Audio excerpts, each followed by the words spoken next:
You know who's doing it really dope from a podcasting standpoint? Rory and Maul.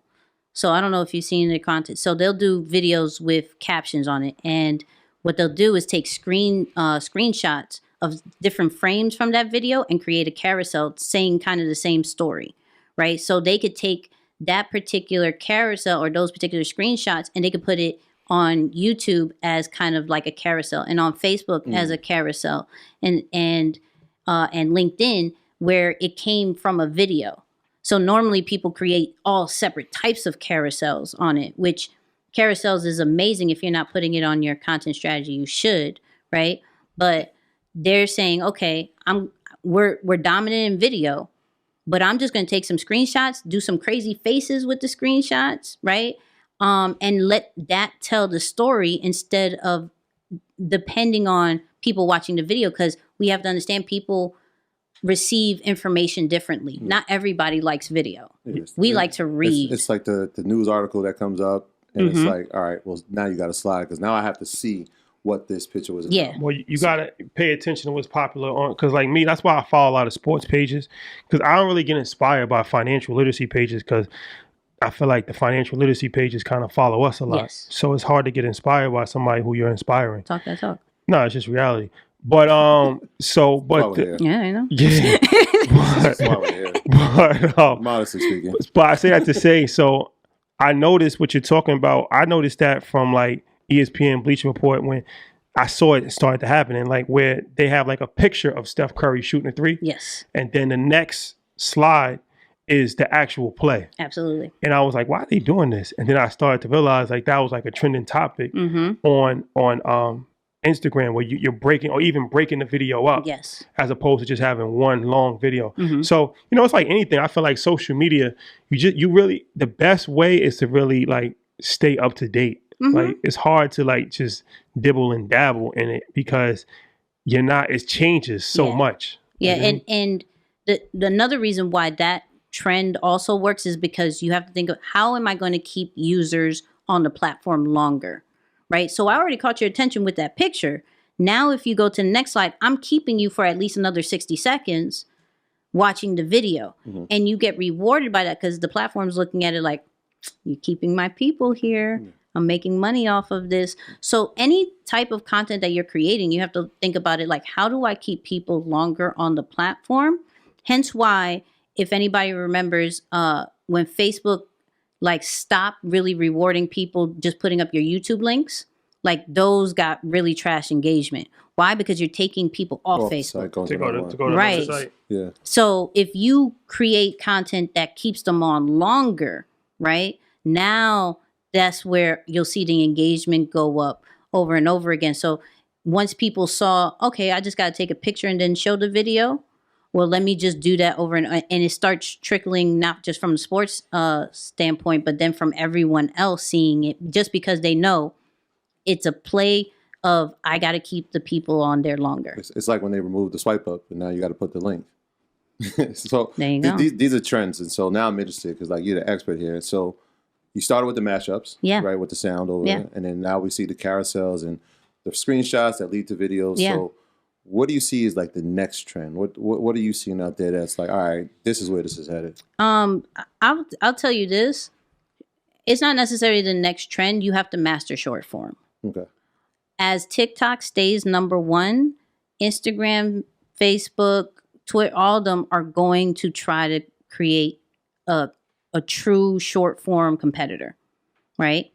So until TikTok gets knocked down, there's not going to be a new trend. There's not going to be nothing real. Like, you have to master being able to do something within 15 to 30 seconds. Do they allow a minute? Yeah. But if you can master 15 to 30 seconds, think about it like it's an appetizer, right? You give somebody an appetizer, they're going to be like, okay, I want the full meal, right? So your short form videos are going to be the appetizers of your brand, right? And so the more that people see it, they're like, okay, what else do you have?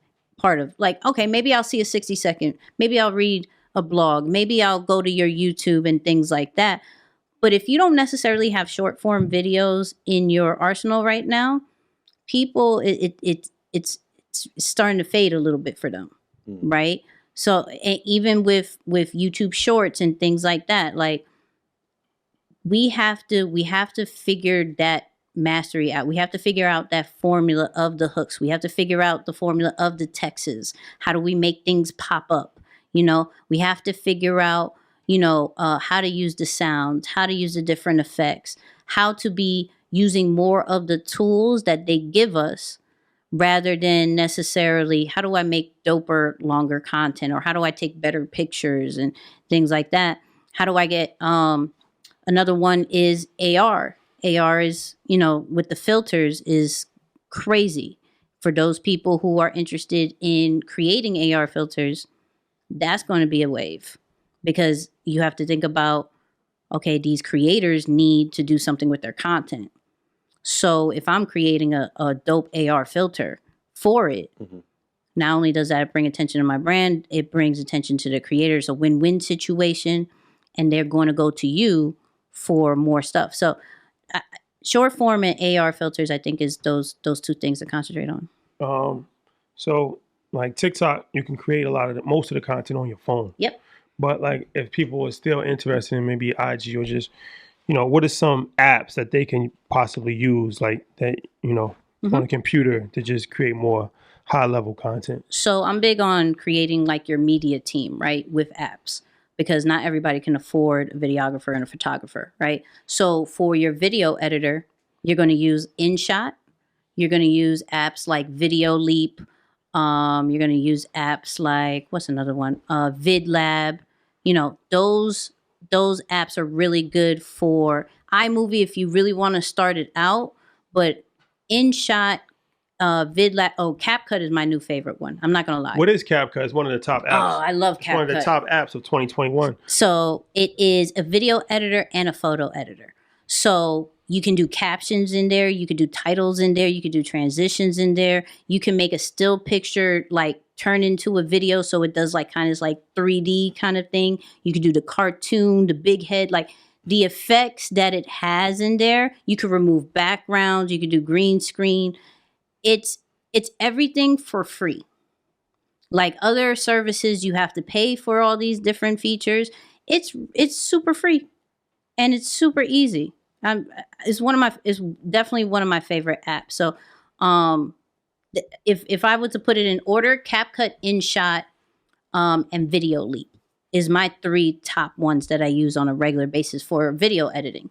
Now, a photo editor, because please stop taking pictures and not editing it. It's not cute. It's not sexy. Like taking with just a regular, like with your camera and just nothing. It's like there's too many apps that makes you look like a photo editor, right? So you have Visco, you have Lightroom, and you have Snapseed is my top 3 for having a photo editor on your team, right? Now, if you want a graphic designer, you're going to look at Canva. You're going to look at Adobe Spark Post, and you're going to look at, what's the other one that I use? Yeah, it's Photo Leap, because they have Video Leap and Photo Leap. Photo Leap, right? So those 3, especially Canva, right? Canva. Why? Like, they have everything in there. Like, you want to look for a newsletter? They have a newsletter template. You want to look for a YouTube thumbnail? They have that, right? Email it, like, everything is right there. People are getting paid to create templates. Use them, right? Just change the colors, change the fonts, things like that, right? And then the last thing is people are going to need a social media manager, right? Use Creator Studio or Facebook Business Suite. That's another one. Later or Buffer. Those are the apps that will allow you to schedule out your content that you're making now, right? And for you to be consistent, because the biggest thing is when you create a whole bunch of content, they're like, all right, when do I post? I don't have time. I have real life. I have kids and mom and all that great stuff. Yeah, just give it to your social media manager, AKA the app, and let them post it for you. And all you got to do is change it back, check on the times that you do, go engage with it, and that's it. That's a whole lot of game. A whole lot of game. Yeah, definitely. You can be rewarded for low quality videos, but not low quality pictures. Mm-hmm. Two different things. Keep your pictures up to par. I love taking good pictures. That's why I knew Canva because I'm like trying to study photography. Listen, Canva is a cheat code. No, I promise you, Canva is a cheat code. Lightroom is a cheat code, and CapCut is a cheat code. There you have it, ladies and gentlemen. My graduates from my school being Forbes, bag drop. Bag drop. A mic drop, bag drop. Bag drop.